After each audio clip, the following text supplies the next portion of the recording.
Now, sir, honorable members will recall that the bill was introduced in the House of the People on the 2nd September 1953, full stop.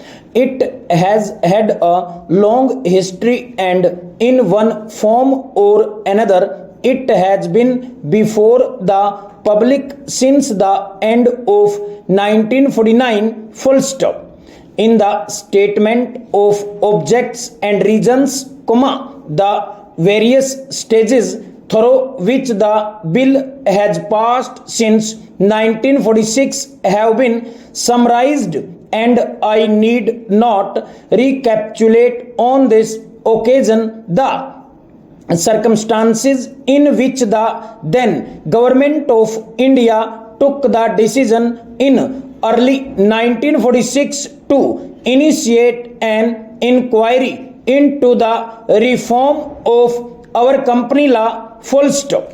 I would remind honorable members that between 1946 and 1948 the entire field of company law was carefully reviewed by two distinguished company law lawyers who were appointed to recommend the broad lines on which the present act should be revised, full stop.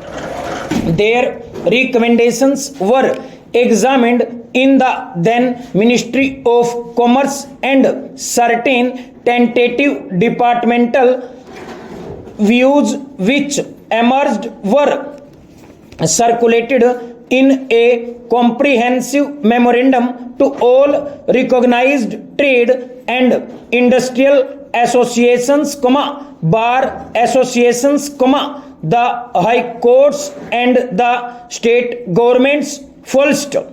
That brought us to the end of 1949, full stop era.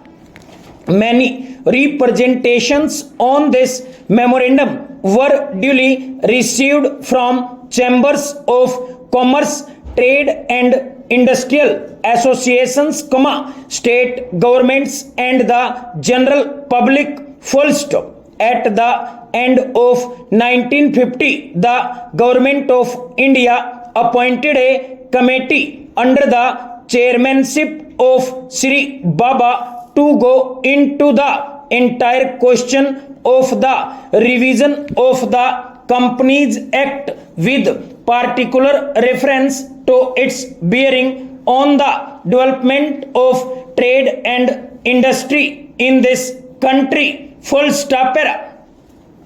This committee examined a large number of witnesses in many parts of the country and submitted its report in March 1952, full stop.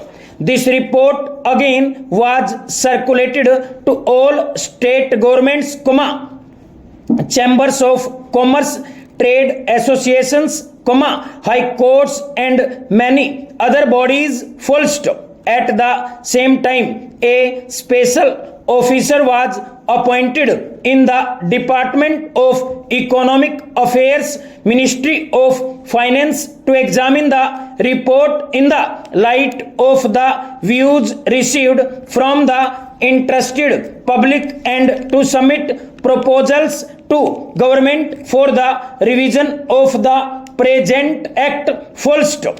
The bill now before the House is based largely on the recommendations of the Company Law Committee, modified in a few particulars, full stop.